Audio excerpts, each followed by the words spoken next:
سلام به همه دوستای عزیزم، امیدوارم حالتون خوب باشه. من پویا هستم و اینجا کانال کریپتو ارنره. امروز خدمتتون رسیدم با معرفی یه بازی پلی تو ارن دیگه روی شبکه سولانا به اسم چینرا. بچه‌ها همون ابتدای ویدیو بگم این بازی به نظرم بازی بسیار پرپتانسیلیه، ولی در حد چند سنت نیاز به ورودی داره. اگر کسی واقعا میخواد گیم بزنه بشینه پای بازی، همین الان که خلوت بازی میتونه ورود بزنه به این بازی. من روش‌های درآمدزاییش رو میگم، تجربیات خودم رو هم میگم. تازه البته من بازی رو شروع کردم، احساس کردم دیگه اگر بخوام دیرتر از این بگم ممکنه برای این بازی دیر بشه، چون همین الانم توکنش قیمتش توی یک روز گذشته 144% دارید میبینید رشد داشته. گفتم بازی رو بیام معرفی بکنم، حالا اگر کسی میخواد ورود بزنه همین الان که در حد چند سنت میشه ورودیشو داد و وارد شد، بیاد ورود بزنه. ممکنه پولش صفر بشه، یعنی همین چند سنت رو از دست بده، ولی ممکنم هست با توجه به شرایطی که بازی داره و بازی هم بازی خوش ساختی هست، درست حسابی ساخته شده،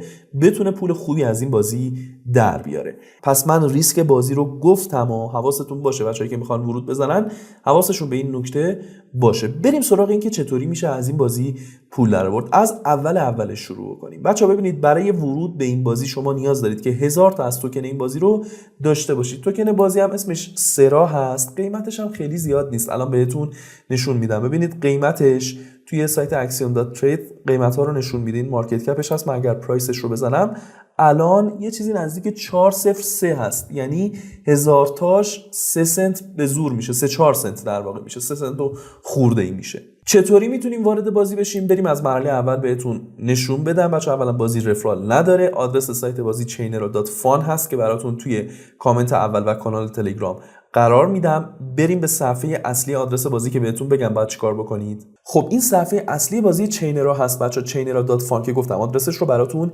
میذارم. سری اول شما باید این کانترکت آدرس رو کپی بکنید، یک کلیک روش بکنید کپی میشه. این کانترکت آدرس توکن بازی به اسم سرا هست که وقتی این آدرس رو کپی کردید باید برید وارد ولت فانتوم خودتون بشید، یه مقدار از این توکن بخرید. حالا بهتون نشون بدم. اینجا مثلا روی ولت فانتوم خودم من یه مقدار سولانا دارم، یه مقدار سولانا نیاز دارید که روی ولتتون داشته باشید. اگر من روی سواب کلیک بکنم بالا رو روی همون سولانا میذارم، آدرس توکن بازی هم اینجا کانترکت آدرسش رو کپی میکنم. من 10000 تا ازش دارم، 10000 تا رو روی قیمتای پایین خریده بودم، 10 سنت اینا خریده بودم، همین الان شده 37 سنت. یعنی من که یکی دو روز پیش وارد بازی شدم داشتم تستش میکردم تا معرفیش بکنم، همین الان توکنامو بفروشم از بازی یه 20 سنتی سود کردم. البته خب کاری فعلا باهاش ندارم، گذاشتم بمونه. در هر صورت میخواستم اینو بگم، اینجا شما میتونید به اندازه 1000 تا از توکن بازی بخرید. مقداری هم که بعد وارد بکنید خیلی کمه بچه‌ها. ببینید مثلا 201 میشه 2000 تا توکن بازی. 1000 تا از توکن بازی داشته باشید برای ورود لازمه. یه مقدار هم فی میگیره، من حساب کردم با قیمت فعلیش سرجم شاید یه چیزی نزدیک مثلا بگم 15 سنت 20 سنت با فی که ازتون میگیره هزینه میبره ازتون که بتونید وارد بازی بشید. 1000 تا توکن سرا رو که توی ولتتون داشتید دیگه میتونید ولتتون رو به بازی متصل بکنید، یعنی توی صفحه اصلی روی پلی ناو کلیک بکنید، ولت سولاناتون رو وصل بکنید مثل من. دیگه بهتون نشون میده که این کاراکترتون هست و میتونید روی پلی ناو بزنید و وارد بازی بشید. 2 تا سرور هم داره اینجا، مثلا من سرور اولش رو انتخاب میکنم، هنوز هم خیلی شلوغ نیست و خیلی از بچه‌ها هم که توش هستن بچه‌های ایرانی هستن، اینجا دارن چت میکنن. حالا من داشتم میخوندم این چند لحظه آخر داشتن همش به هم فوش میدادن، چرا قیمت ارزون گذاشتی تو بازار، نمیدونم قیمتا رو کشیدی پایین و اینا. این چیزا رو بچه‌ها باید از ذهنتون بندازید بیرون.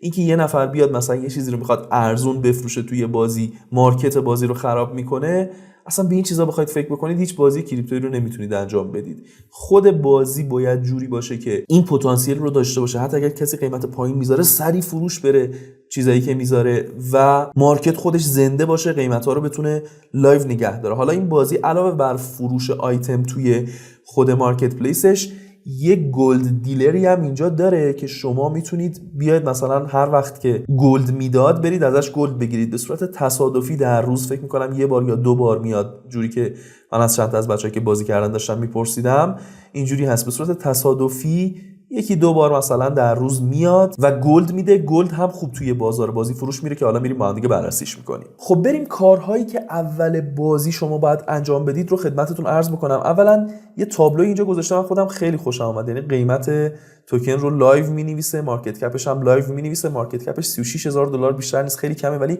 کمتر از این بود و نزدیک $15000 بود، یهو کشید بالا. دیگه من در هر صورت تصمیم گرفتم بازی رو بذارم، ریسکاشم بگم، تصمیم گیری با خودتون باشه.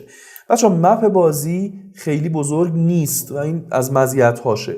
کل مپ بازی همین در واقع مربعی هست که اینجا دارید میبینید. این مرکز شهرتونه که کار خاصی ندارید. یه دونه غار داره اینجا که الان با هم دیگه میریم کاراشو انجام میدیم. یه بخش ماهیگیری داره اینجا که اونم میرم خدمتتون نشون میدم چطور کار میکنه. یه جایی هست که میتونید برید ازش آیتم بخرید برای کاراکترتون. یه بانکی داره که میتونید برید تجهیزات اضافیتون رو بذارید توی بانک. یه کازینو هم داره که کازینوشو اصلا پیشنهاد نمیکنم، بیخیالش بشید. غیر از این مربعی که اینجا داره یه قسمت دیگه هم اینجاست، از این طریق میتونید واردش بشید. فارستش هست، جنگلش هست، میتونید برید وارد جنگلش بشید. اونجا هم باز یه سری کارهای دیگه میشه انجام داد. کارهای ابتدایی بازی رو بگم بچه‌ها. ببینید اول کار که وارد بازی شدید باید برید توی این کیوی که اینجا هست. توی این کیو به شما یه دونه کلنگ میده که با کلنگ بتونید ماین انجام بدید. ببینید این ماینری که اینجا هست، اگر روش کلیک بکنید گت پیکاکس رو بزنید بهتون کلنگ میده، میتونید کلنگ رو برای ماین کردن ازش استفاده بکنید. پس این میشه تاسک اول بازی. تاسک دوم میشه گرفتن چوب ماهیگیری. یه آقای اینجا ایستاده فیشرمن هست، خب ماهیگیر هست. بعد بیاید پیش این ماهیگیره و ازش چوب ماهیگیری بگیرید. من چوب ماهیگیری رو ازش گرفتم. اینجا روش کلیک بکنید دوباره get fishing rod رو میتونید بزنید و چوب ماهیگیریتون رو هم بگیرید. پس این دومین کاریه که بعد اول کار انجام بدید. بعدش بعد برید سمت جنگلی که بالای نقشه هست، شمال نقشه هست. اونجا هم یه نجاری هست که حالا بهتون نشونش میدم. از اون نجار ما چی میگیریم؟ از اون نجار هم تبر میگیریم. تبر برای چه کاریه؟ تبر برای قطع کردن درخت‌ها هست و به دست آوردن چوب. ببینید این وودمن اینجاست، میتونید برید ازش تبر بگیرید که من تبر رو ازش گرفتم. حالا دارم فقط بهتون نشون میدم که چی جوری هست. روش که کلیک بکنید اینجا میتونید ازش تبر رو بگیرید. پس اینم میشه سومین کاری که ابتدای بازی باید انجام بدید. با تبر میتونید درخت‌ها رو قطع بکنید. ببینید من اگر تبر دستم باشه اینجا کلیک بکنم شروع میکنه قطع کردن درخت‌ها. اگر تون هم کلیک بکنم دیگه خودش پشت سر هم درخت‌ها رو قطع میکنه. اگر تون هم کلیک نکنم خودش اتوماتیک یه دونه ولی با یه فاصله ای انجام میده. غیر از اون اگر شما کلنگ رو بگیرید دستتون، یعنی من 2 رو بزنم کلنگ رو بگیرم دستم، میتونم مواد معدنی رو ماین بکنم که اینجا هستن. حالا سنگ‌های مختلف وجود دارن که میتونید ماینشون بکنید. با 3 هم میتونید ماهیگیری بکنید که ماهیگیری رو هم خدمتتون نشون میدم. بچه‌ها بازی رو روی موبایل تست نکردم هنوز ولی فکر می‌کنم روی موبایل هم بیاد. برام بنویسید با مرورگر ولت فانتوم اول تستش بکنید. احتمال زیاد میدم روی موبایل هم اجرا بشه. حالا اگر اجرا نشد توی کامنت ها بنویسید دیگه، هر تجربه‌ای که داشتید برام بنویسید. با مرورگر میسس امتحانش بکنید، با مرورگر ولت فانتوم امتحانش بکنید. احتمالاً روی موبایل هم بشه انجامش داد. خب این تسکای اولیه بازی بود دیگه. ما اومدیم کلنگ و تبر و چوب ماهیگیری رو گرفتیم. بعد از اینکه این کارا رو کردید چند تا کار دیگه میتونید انجام بدید بچه‌ها برای درآمد از این بازی. قبلش اجازه بدید ماهیگیری هم یه لحظه سریع بهتون نشون بدم تا دارم راجع به کسب درآمدش صحبت میکنم. اینجا بذارم بره یه ماهی بگیره بعد بهتون میگم درآمدش چجوری است. شما اگر بیاید بغل این حوضچه‌ای که اینجا هست و این چوب ماهیگیریتون رو هم اکویپ بکنید، مثلا من 3 رو زدم اکویپ کردم، شروع کنم ماهیگیری کردن، یکم طول میکشه بعدش یه ماهی برای من میگیره. حالا تا این ماهیگیریشو انجام بده مارکتش رو بهتون نشون بدم. ببینید مارکت پلیسش اینجاست. شما میتونید بیاید اینجا کلیک بکنید. اگر مثلا من روی بای بزنم قیمت ها رو اینجا نوشته دیگه. مثلا یه نفر 2000 تا وود رو گذاشته 20 سنت، یا مثلا یکی دیگه اومده گل بازی رو گذاشته 90 سنت که حالا راجع به گرفتن گل بازی هم صحبت میکنم. یه گلد دیلری بود که بهتون نشون دادم روزی 1-2 بار میاد. یه چیزی شبیه بازی کینتارا. بچه‌ها من بازی کینتارا رو خودم انجام ندادم ولی بچه‌هایی که انجام دادن میدونن که یک چنین شباهتی داشته دیگه. توی این بازی هم مثلا 1-2 بار یه مرچنتی بوده که می اومده و گلد میداده. اینجا هم یه همچین حالتی داره. ولی این بازی خوبی که داره اینه که شما هم میتونید آیتم بفروشید هم میتونید از اون گلد دیلرش در واقع گلد بگیرید. البته کینتارا هم همینجوری بود، یعنی فروش آیتم هم داشت. حالا کاری به این قضیه ندارم. من ماهیگیریم الان انجام شد بچه‌ها. میبینید ماهیگیریم انجام شد. یه بار دیگه چوبو میندازم باز برام ماهی بگیره تا دارم صحبت میکنم. مسئله که وجود داره گفتم من الان بای رو که بزنم اینجا بهم نشون میده که با چه قیمتی منابع مختلف لیست شدن. اینو میتونم استفاده بکنم برای اینکه خودم هم با قیمت‌های مختلف منابعم رو بذارم برای لیست کردن. یه نکته مهم رو راستی بگم بچه‌ها، برای اینکه بتونید لیست رو انجام بدید باید حداقل لول 10 بشید. من خودم تازه شروع کردم، لول 5م. حداقل باید لول 10 بشید. چطوری لول اپ میکنید؟ با همین ماهیگیری و کارهای مختلف. مثلا من الان 2997 تا XP دارم. ببینید یه ماهی گرفتم شد 3022 تا. با چوببری و کارهای ماینینگ سریعتر میشه لول اپ شد بچه‌ها. خودتون رو به لول 10 برسونید که بتونید سل رو انجام بدید. حالا اگر خواستید سل انجام بدید، اینجا میتونید روی گزینه سل بزنید و بیایید هر چیزی که دارید، مثلا اینجا من ماهی دارم، ماهی رو انتخاب بکنم، مقدارش رو هم انتخاب بکنم، بگم که میخوام با توکن سرا تحویل بگیرم و یه قیمتی اینجا براش تعیین بکنم. قیمت رو گفتم که از چیزی که بقیه گذاشتن توی مارکت بازی میتونید پیدا بکنید. میتونید هم گلد تحویل بگیرید، بعد گلدتون رو برید بفروشید.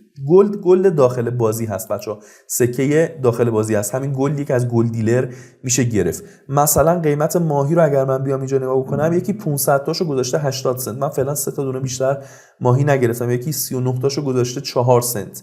شاید چوببری و به دست آوردن زغال سنگ و خود سنگ یکم به صرفه تر باشه با توجه به قیمتایی که من اینجا دارم میبینم، ولی در هر صورت مارکتش اینجوری هست دیگه. شما پولی که میگیرید میتونید دقیقاً توکن سرا بگیرید به جاش، یعنی تعیین بکنید که آقا مثلا من دارم زغال سنگ میفروشم، دقیقاً توکن سرا میخوام و توکن سرا هم که بهتون نشون دادم دیگه، قیمتش الان خوبه و رشد داشته توی یک روز گذشته. خب پس این هم شد مارکت پلیس بازی. حالا بریم سراغ بحث گلد دیلر. ببینید این گلد دیلر همونطور که توی ویدیو هم گفتم روزی 1-2 بار میاد. اینجور که من داشتم با بچه‌ها صحبت میکردم، هنوز من خودم نتونستم ازش گلد بگیرم، ولی داشتم با بچه‌ها صحبت میکردم، منابع مختلف مثل چوب و مثلا زغال سنگ و ماهی پخته میخواد که ماهی پخته توی جنگل بعد برید ماهی پخته رو بگیرید. بذارید یه سر بریم جنگل با هم دیگه ماهی پخته رو ببینیم، بعدش هم برگردم اسپین روزانه‌شو بهتون نشون بدم. خودم هم اسپین روزانه دارم، برای امروز یه دور انجامش بدم بهتون نشون بدم. ببینید اینجا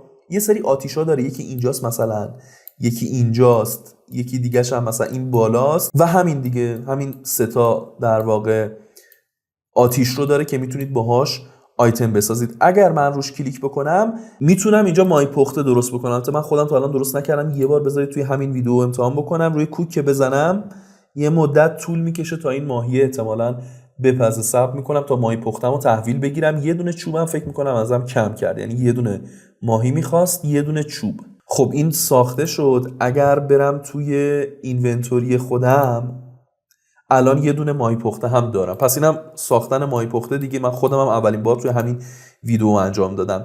اون گلد دیلر بعد ببینید چیا ازتون میخواد و یه حدسی که من دارم احتمال داره موقعی که میاد سری تخلیه بشه باید آیتم بنز کافی توی اینونتوریتون باشه که هرچی ازتون خواست بتونید سری بهش تحویل بدید. و اصلا اقتصاد بازی اینجوری دوام میاره، اینجوریه که ارزش پیدا میکنه. اون چوب و سنگ و اینا بقیه میخوام بخرن که بیان به این گلد دیلر تحویل بدن، ازش گلد بگیرن دیگه، چون خود گلد بازی هم ارزش داره و گلد بازی رو هم توی مارکت پلیس میشه فروخت. این اطلاعات اولیه راجع به بازی بود. یه اسپین هم اینجا داره بچه‌ها، اسپین رو روزانه میتونید انجام بدید. برای اینکه بتونید اسپین رو انجام بدید حداقل بعد لول 5 شده باشید. روزانه یه دونه فری داره، یکی دیگه‌اش مثلا میشه $5 که اصلا ارزش نداره بخواید پول بدید. همون رایگانش رو انجام بدید. امروز مثلا من فری اسپینش رو بزنم ببینم چی میشه. 125 تا زغال سنگ بهم داد. روز قبلی هم زده بودم دقیقاً همین 125 تا رو بهم داد. البته یه سری جوایز خیلی خوب داره. این جایزه‌ای که اینجا داره بچه‌ها، جوری که خونده بودم توی توضیحات بازی 1% احتمال داره که اینو بهتون بده. و من با دوستی که این بازی رو انجام داده بود داشتم صحبت میکردم، میگفت که 2-3 تا از رفیقاش این جایزه رو گرفتن. الان فکر میکنم حدود $70 توی مارکت پلیس برای فروش هست. اگر نگاه بکنم فکر میکنم $70 بود. داشتم نگاه میکردم، بذارید ببینم پیداش میکنم. اینجا روی گرونترین بذارم ببینم چی میشه. حالا یه سری قیمت الکی گذاشتن ولی ببینید اینجاست. مثلا این آیتمو $90 گذاشتن، $90 گذاشتن. همون آیتمی هست که 1% توی فری اسپین احتمال بردنش هست. حالا اگر کسی شانسش بزنه و از اینا هم بگیره خب خیلی عالی میشه دیگه نکته خاصی نداره بازی چین ارور بچه‌ها. خیلی بازیش ساده است. از این سادگی خوشم میاد.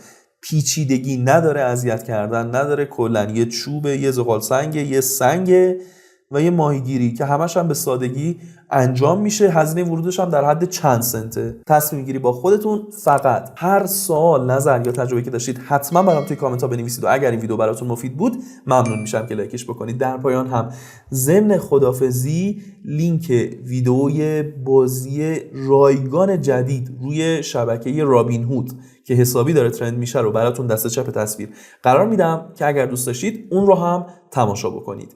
مرسی که همراه من بودید. دوستتون دارم. خداحافظ.